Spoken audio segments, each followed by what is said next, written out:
Selamat datang di Ruang Akademika Arif Institute of Law bersama saya, M. Arif Amrullah.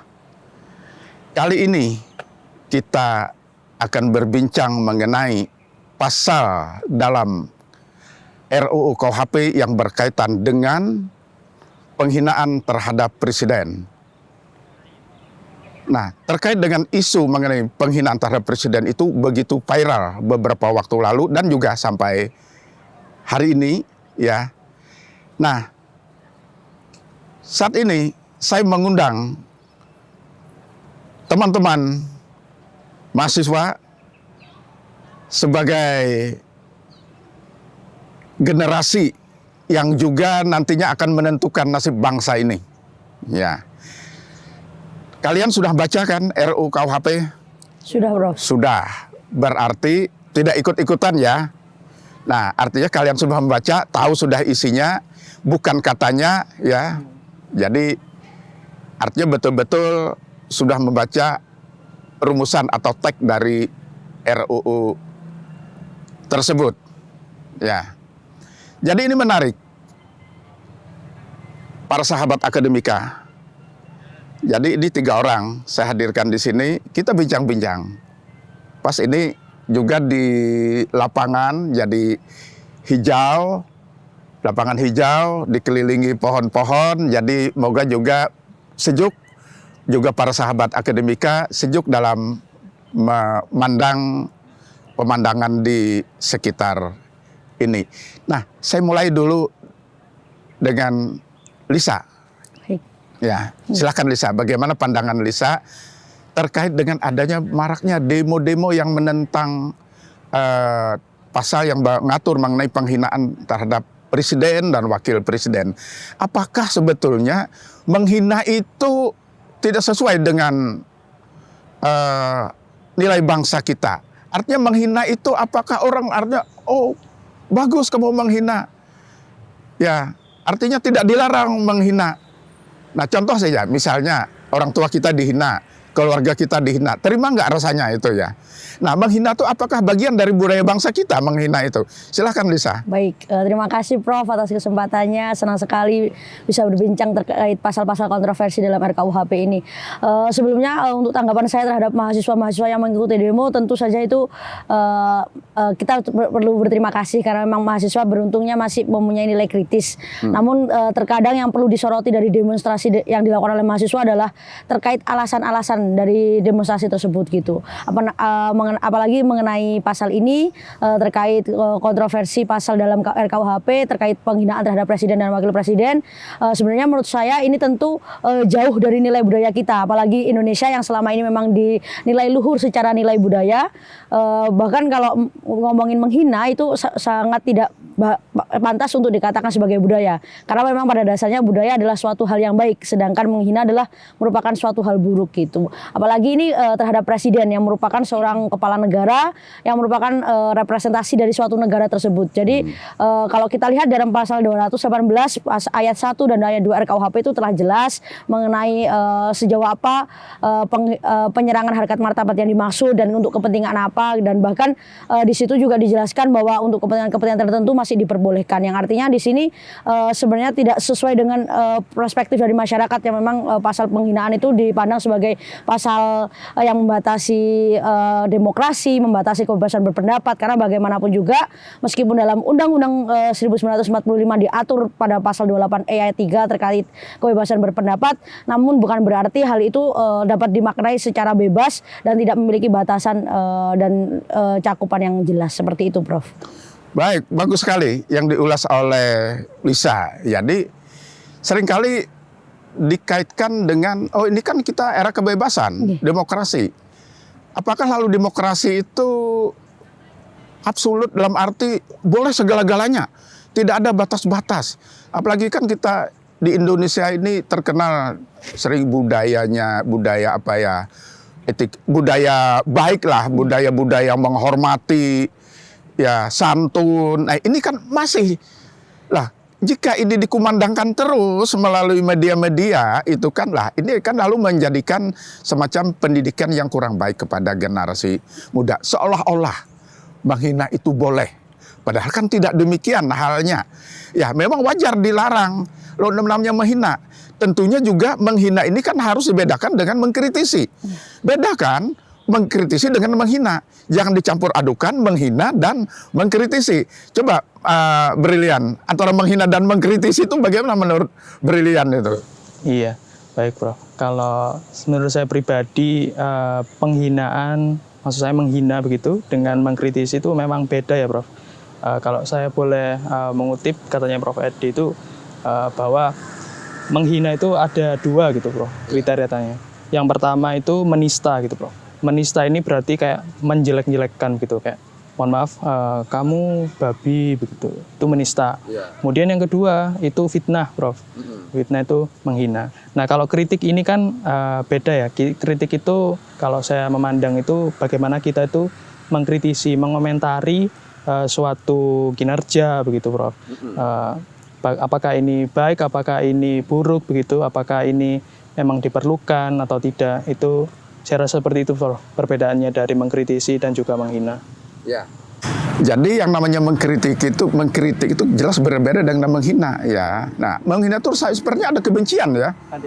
Benci, tidak suka, tapi dilontarkan dengan ya simbol-simbol, gambar-gambar, ya juga kata-kata, ya macam-macam seperti itu yang tujuannya ya menghina itu tadi. Nah, Sabik tadi udah disampaikan oleh Lisa, Brilian. Jadi kita tuh harus bagaimana sebagai seorang mahasiswa misalnya itu juga memberikan warna yang baik. Jadi secara akademik ya. Jadi bertutur itu kan secara akademik, tapi akademik yang baik dan benar itu kan, beretika. Nah, jadi antara menghina dan mengkritik. Nah, bagaimana itu sekiranya batasan? Oh, ini menghina, ini mengkritik. Tentu mengkritik yang bagaimana ini Sabik? Mengkritik yang menjatuhkankah beda lagi nanti? Atau mengkritik yang membangun untuk memperbaiki? Ya, jadi mengkritik bukan didasari mengkritik asal mengkritik saja. Pokoknya kamu tidak baik. Tapi harus ada jalan keluar. Silahkan Sabik. Baik Prof. Jika kita lihat ya ketentuan pasal 218 dan seterusnya yang mengatur mengenai penghinaan terhadap presiden, tentunya tidak bisa dilepaskan dari penjelasan pasal berikut juga naskah akademiknya Prof. Jadi dalam naskah akademik disampaikan bahwa yang pertama itu setidaknya ada human dignity, kehormatan manusia, yang tentunya berkaitan dengan penghinaan itu nanti. Ketika dia dihina maka kehormatannya dapat tercederai seperti itu Prof. Kemudian yang selanjutnya juga tadi sempat disinggung mengenai budaya kita. Secara sosial kita memang budaya yang ketimuran dan tidak mungkin kita saling menghina satu sama lain. Jadi secara sosiokultural kita tentu saja harusnya menghindari perbuatan menghina. Nah, mengenai perbedaan yang sangat tipis antara penghinaan dan mengkritisi, jadi di sini bisa kita lihat bahwa ketika kita melakukan kritik tentunya harus menyertakan alasan-alasan yang jelas. Di dalam ketentuan pasal dijelaskan Prof bahwa dalam memberikan kritik kita perlu mengisi yang pertama ada uraian dan pertimbangan baik buruknya suatu kebijakan yang disampaikan oleh pemerintah, dan yang perlu kita garis bawahi bahwa yang dapat kita kritisi hanya sebatas pada kebijakan dan tindakan-tindakan pemerintah secara kenegaraan saja, tidak bisa secara fisik misalnya, seperti itu Prof. Iya, nah lalu ada juga yang sering menyampaikan itu membandingkan dengan beberapa negara. Misalnya di negara A atau di negara B itu boleh menghina. Kenapa kita dibatasi lalu kalau menghina itu diancam dengan pidana? Ya. Nah ini bagaimana Lisa? Itu artinya negara lain kan beda dengan negara kita nih. Oke. Silakan. Baik, terima kasih Prof.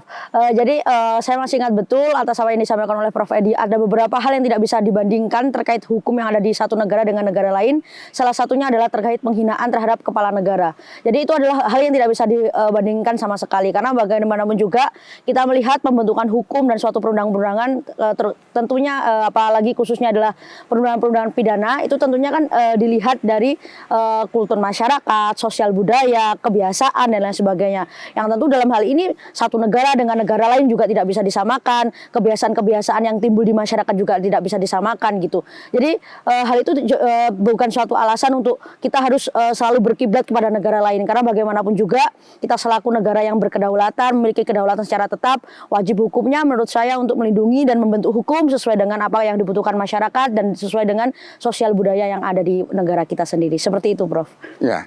Artinya tidak bisa dong ya ikut-ikutan gitu saja. Oh negara A begitu ya kita seperti mereka juga itu Iya. ya. Karena beda tadi, beda filosofis, beda karakter, beda masyarakatnya. Ya. Lalu kita juga beda, ada kepentingan hukum kita yang berbeda dengan mereka. Iya. Jadi makanya itu juga kalau misalnya mereka memaksa kita untuk mengikuti mereka, ya kita seolah-olah hilang kedaulatan ya. Lisa, nah brilian. Bagaimana misalnya ada kan tadi disampaikan oleh Lisa, misalnya negara A, negara B, itu kan sudah juga boleh menghina itu. Nah ini lalu ada yang tadi kata Lisa ingin juga niru-niru. Kita kan sana kan boleh, kenapa kita tidak boleh itu ya? Nah coba bagaimana pandangan brilian? Iya, Prof. Ya, saya bersepakat, Prof, dengan Lisa, karena kalau kita lihat sendiri ya, Prof, di pembentukan peraturan perundang-undangan itu ya, Prof, ya, meskipun secara normatif begitu, terbitnya suatu hukum itu atau undang-undang ada konsiderannya begitu, Prof. Ada konsideran filosofis begitu, Prof, ya. Ada yuridisnya, ada sosiologis. Nah, dari 3 pertimbangan itu kan tentu di tiap daerah itu pasti berbeda kan, Prof. Karena suatu daerah begitu, Prof, itu ada manusia-manusianya. Nah, dan kita ketahui bahwa manusia-manusia ini itu yang membentuk hukumnya begitu, Prof. Jadi tiap daerahnya beda, tentu pasti berbeda gitu, Prof. Jadi ada konsideran sosiologisnya gitu, ada filosofis, kemudian sama yuridis gitu, Prof. Nah, jadi intinya membangun hukum itu juga harus berbasis pada nilai budaya bangsa itu sendiri betul, ya. Bangsa Indonesia ya harus kontekstual dengan nilai budayanya.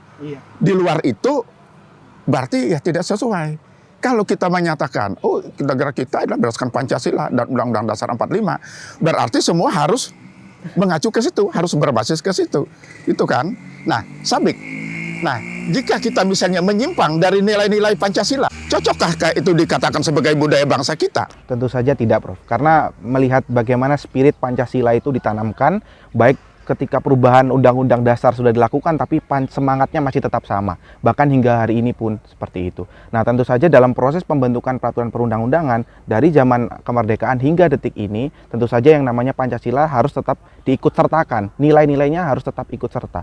Nilai moral, kemudian nilai agama yang ada di Pancasila juga harus tetap diikutkan dalam proses pembentukan peraturan perundang-undangan. Jika berlainan dengan itu, maka tentu saja tidak dapat hal itu meskipun disetujui oleh sekelompok atau sebagian dari masyarakat, kemudian menganggap bahwa oh ini sebenarnya bisa kok presiden dihina, bisa kok orang ini dihina. Tentu saja tidak boleh demikian, karena secara prinsip, secara semangat, Pancasila menjadi spirit yang harus kita pertahankan, seperti itu, Prof.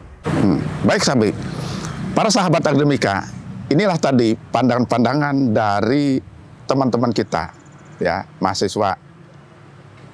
Ya, 3 orang mahasiswa ini yang menyampaikan pandangannya seputar dengan lahirnya RUU KUHP. Khususnya kita bicara mengenai pasal kontroversi yang berkaitan dengan penghinaan terhadap presiden dan wakil presiden. Nah, para sahabat akademika, mengapa Indonesia perlunya membuat KUHP baru?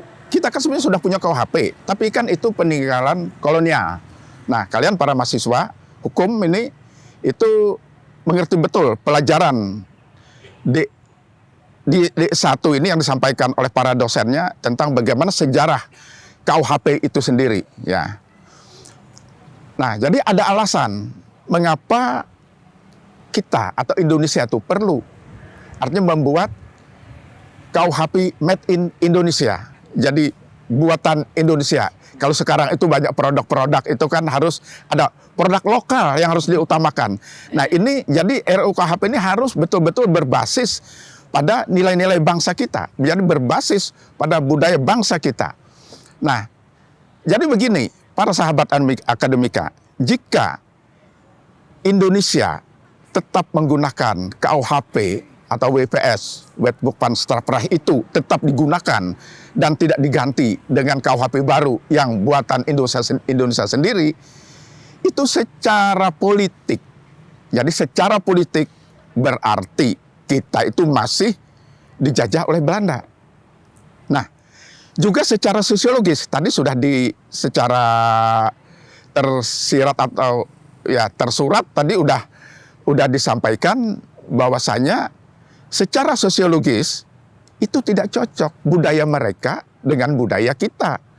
Ya, kalau itu di negara A, B boleh, nah kita udah beda. Bolehnya itu berbeda dengan bolehnya kita.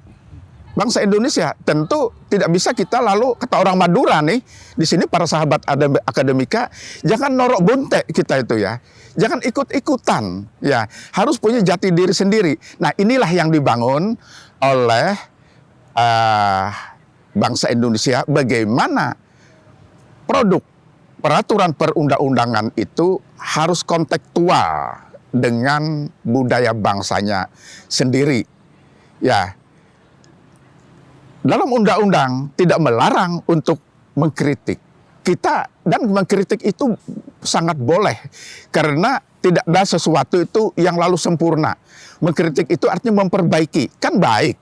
Beda tadi kalau itu menghina, ada kebencian, rasa yang tidak senang. Nah, itu lalu jangan ditampilkan dan itu lalu minta untuk tidak dilarang. Nah, ini bagaimanapun juga perbuatan yang tidak baik itu ya harus dilarang, ya. Nah, itu jadi larangan itu bukan sembarangan. Nah, dilarang kalau itu mencuri aja dilarang kan. Korupsi dilarang. Nah, ini juga presiden, wakil presiden. Nah, ini kan simbol yang harus kita sama-sama kita hormati. Siapapun presidennya kan begitu ya. Entah presiden sekarang, presiden yang akan datang. Nah, itu tetap kita hormati. Nah, ini saya ingin satu kata dari Lisa dulu terkait dengan RUU KUHP ini. Bagaimana untuk kedepannya ya KUHP kita nih? Baik, untuk RUU KUHP kita, harapan saya tentunya semoga segera disahkan karena bagaimanapun juga itu demi kelangsungan hukum pidana yang ada di Indonesia yang sesuai dengan norma-norma dan budaya kita. Dan tentunya untuk masyarakat, sebelum kita menelaah, sebelum kita mengemukakan pendapat atau mengkritisi terhadap sesuatu, usahakan untuk membaca secara penuh, jangan sampai hanya katanya, tapi memang ini sebenarnya, seperti itu Prof. Terima kasih. Betul. Dan Lisa dan teman-teman ini sudah membaca yang RU terakhir ya. Nah, jadi bukan katanya ya. Ya, silakan Brilian. Iya. Saya kalau boleh bahas secara historis juga, Prof. Monggo silakan. Kalau saya mengutip dari Prof. Rekso Diputro itu kan bilang bahwa KUHP kita yang ada di saat ini itu sudah melewati beberapa masa begitu, Prof. Ada 5 masa kurang lebih. Yang pertama itu pidana adat begitu kan, Prof, di zaman dulu. Kemudian ada perubahan lagi di masa kolonialnya Belanda. Kemudian ada perubahan lagi untuk KUHP untuk orang Timur asing, kemudian Eropa begitu kan, Prof. Kemudian ada unifikasi juga, ada yang selanjutnya ada setelah masa penjajahnya Jepang begitu, Prof. Nah, kalau dari sini saya melihat bahwa memang setiap ada perubahan yang memang diperlukan begitu, Prof, di KUHP-nya. Dan untuk RUU KUHP saat ini itu memang kita perlukan begitu, Prof, karena jangan sampai hanya karena beberapa isu yang digembor-gemborkan ketidakbenarannya begitu, Prof, di media menjadi menghalangi RUU KUHP saat ini untuk disahkan. Padahal banyak sekali keuntungan dari RUU KUHP saat ini. Contohnya misal ada penggabungan, kan saat ini kan ada 3 buku kan, Prof, di KUHP. Ada aturan umum, kemudian kejahatan dan juga pelanggaran. Nah, itu kan kemudian disatukan karena kalau menurutnya Prof. Topo Santoso selama ini itu tidak konsisten begitu, makanya ada keperluan di situ. Kemudian juga ada soal alasan pembenaran, alasan pemaaf gitu, Prof, dijelaskan. Kemudian juga ada keuntungan ini, Prof, soal asas legalitas itu, Prof, ya. Kalau yang KUHP saat ini asas legalitasnya yang tertulis saja. Nah, yang kalau RUU KUHP yang baru ini itu juga mengakomodir living law gitu, Prof. Jadi yang ada itu. Jadi banyak sekali gitu rekan-rekan memang yang keuntungan dari RUU KUHP saat ini. Jadi saya rasa tidak perlulah satu hal yang tidak benar kemudian menghalang-halangi kebutuhan kita. Ya, untuk proses pengesahan ini ya. Betul sekali. Ya. Gitu, Prof. Ya, baik. Terakhir, Sabik. Terima kasih Prof. Tentu saja saya sangat senang ya ketika RKUHP ini segera disahkan. Mengingat proses pembentukan RKUHP juga sudah lama sekali, para cendekiawan kita memproses itu dengan segala macam hal yang telah dilakukan gitu ya. Juga kita lihat bahwa KUHP kita, Prof, itu kan sudah tambal sulam ya, berkali-kali dilakukan, oh ini kurang cocok padahal. Kemudian misalnya saja selain pasal penghinaan tadi, ketika berbicara mengenai perzinahan. Nah, perzinahan di KUHP yang lama dengan KUHP yang baru tentunya konsepnya berbeda, karena yang baru juga menerapkan moral-moral dan budaya yang ada di Indonesia. Jadi bagi saya singkatnya segera sahkan RKUHP, seperti itu, Prof. Baik, demikian para sahabat akademika, bincang kita mengenai RUU KUHP tahun 2022, dan ini mereka membaca, bukan katanya, dan yang RUU KUHP final 4 Juli tahun 2022. Itu kan yang dibaca? Iya, Prof. Ya, bukan yang lama kan ya? Bukan. Nah, jadi itu dulu. Nah, dan bukan dibisik-bisiki kan? Bukan sama sekali. Ya. Nah, jadi ini betul-betul mereka membaca dan berkomentar seperti itu. Terima kasih para sahabat akademika sudah meluangkan waktu untuk menonton video ini, dan juga terima kasih kepada para mahasiswa yang telah berkenan hadir di sini untuk menyumbangkan pemikiran, pandangan, dan pendapatnya. Ya, ini dari generasi muda untuk KUHP ke depan, untuk Indonesia maju, merdeka. Merdeka.